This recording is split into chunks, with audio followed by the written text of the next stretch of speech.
Okay, part 2, cutting the noodles. Okay, they have dried since for about 4 hours, and lots of times they're kind of, might be a little stick or a little stuck. Ooh, I got them pretty thick there.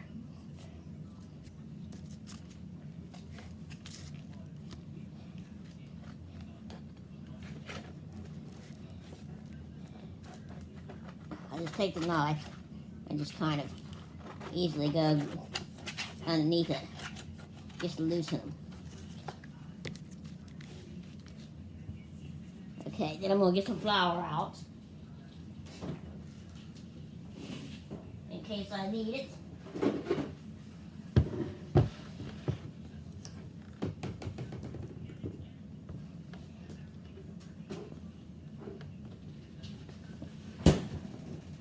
And I'm going to put a little bit right here so that I can see, because see it's so yellowish, you know, just could be a little damp there.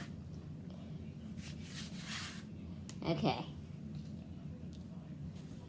Now, I'm going to start cutting in strips like this, about 4 inches wide.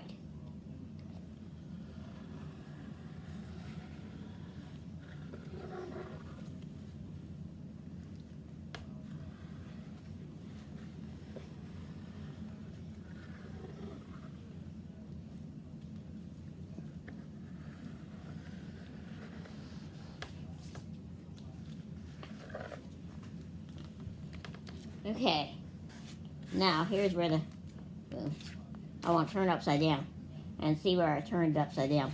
And it's yellow, where you can see the egg. So that's where I'm going to take some flour and just rub it on here till it's just not so eggy right there.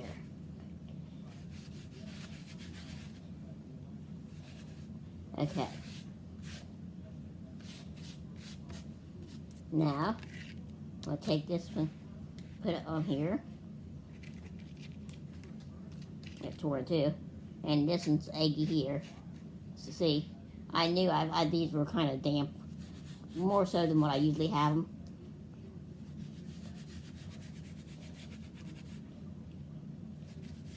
Okay.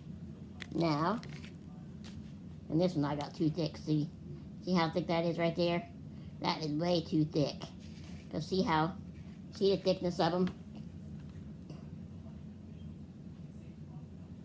That's how you want them. That's how I want them. But see that in there? See how thick that is? Way too thick for my taste. Because I don't like them thick and gummy. Like I said, I like them thin. And so some people evidently like them thick and gummy.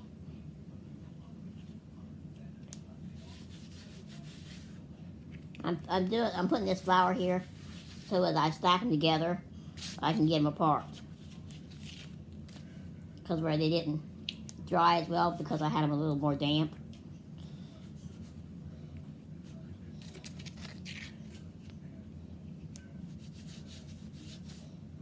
Okay.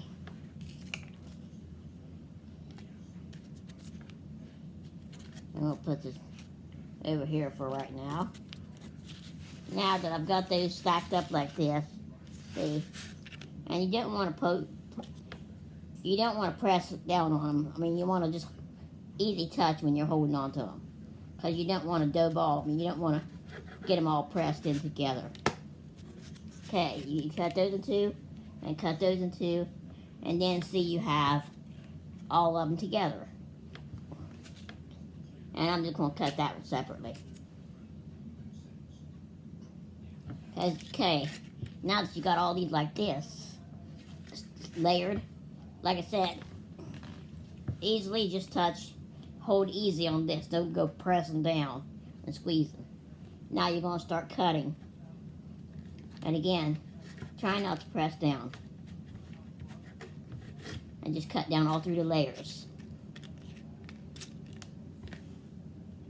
and cut them about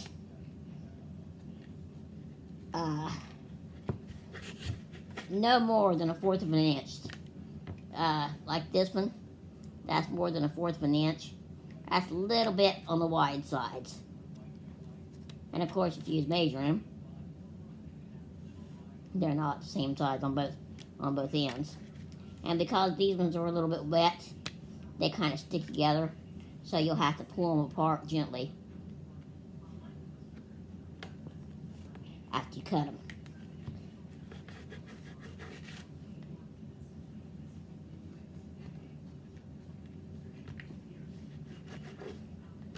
These ones aren't as nice as the one I made last night, because these ones I kind of got them too moist,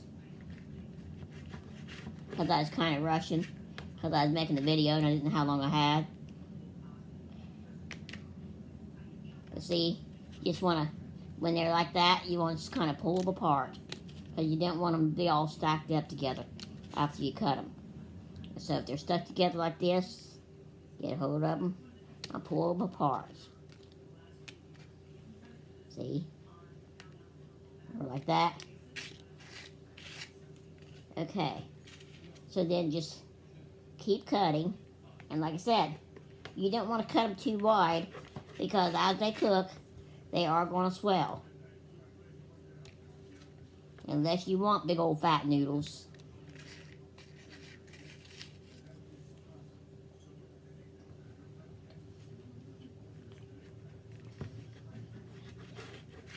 The reason you don't want to let this go too long before you cut them is we did that one time. We let them go overnight, and then we couldn't cut them. They just fell apart like trying to cut crackers or something. Had to just start over.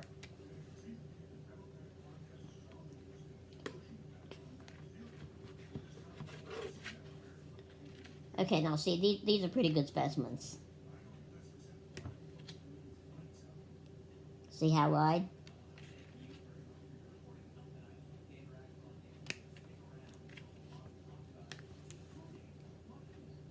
No idea once you get these cut.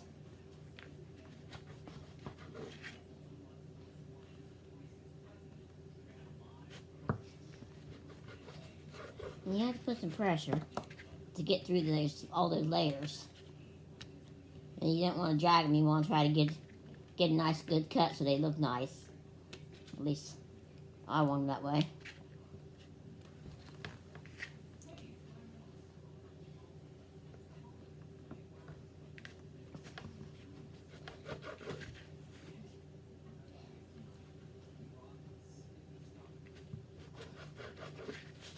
Okay. So I'm going to continue. Let's see how big old fat that one is. Now since this piece here already is getting kind of dry, and it's doesn't fit on the pile very well, I'm going to take it and I'm going to cut it too. Then I'm going to stack it like that. And then I'm just going to make little noodles from these two pieces.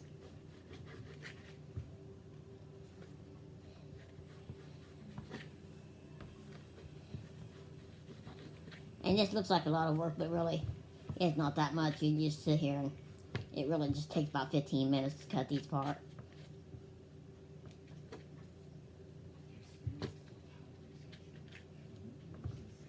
Now once you cut them apart, like I said, then you want to let them kind of spread them out on here so they're single layered as much as you can, and then put them away someplace and let them air dry for at least 2-3 more hours, I would say, usually. So you just kind of have to figure out, you don't want to let them go so far as they just crumble, to let them get too dry. But now, everybody, I saw something, the one I used to have, when she made noodles, she didn't let hers dry out like this. And they turned out just as well as these. But it's just that's what I'm always did. She always did it this way. And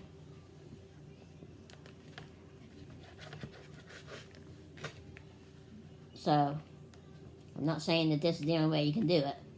But this is just the only way I know how to do it that I'm comfortable with.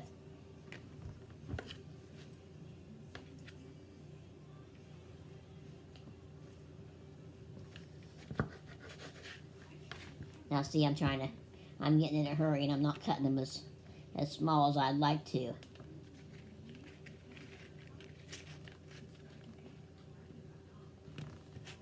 But basically, what I was starting to get at is I'm going to finish cutting these after I get off here. But just basically go through, and if they're layered, kind of stuck a little bit to each other from where you put them on the stack, just kind of gently pull them apart, and then just take them and spread them out all over the mat here, so that they're kind of a single thing here. And then once you get them all cut, do that. Like I said, put them aside for, I'd say, a good 3 hours. Let them dry. Maybe you don't have to do that. And then you can take all these and put them in like a Ziploc gallon-sized baggie and put them in the freezer. I mean, but when you put them in, don't put them all in clump. Kind of once you put them in the baggie, kind of take the baggie and spread it all out.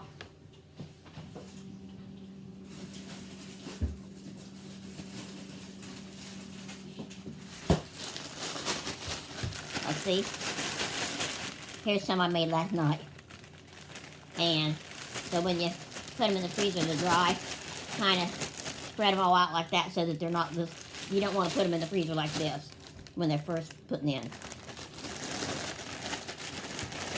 And that way on the special day, all you got to do is get them out of the freezer, put them in boiling broth, and cook them. I don't put salt in these, but we use salt in the broth because I got to watch my sodium. So you can put some salt in these, but I really don't even know how much to tell you to put. I just put some salt in the salt in the broth. But usually if you buy canned broth, it's already salted anyway. So I wouldn't put any more than a teaspoon of salt in the noodles myself if I was doing it. So anyway, but yeah, so that's the idea. Then you just put these, like I said, let them dry tonight, put them in the baggie, put them in the freezer, and then get them out when you're ready to cook them. And they really don't take that, put them in the boiling broth, get the broth to a boil, put salt in it if you want to, and put your noodles in and keep stirring them. But put them in and don't let them boil like spaghetti would. Once you put them in and they're cooking, put them down to like medium-low and let them just kind of simmer and just keep stirring them. And they should be done within, I'd say maybe an hour. I don't know. I mean, I just watch them. And then you're good to go. Okay, but you want to use plenty of broth because they'll cook up and get too thick. Because they got flour, lots of flour too. Okay, so that's all.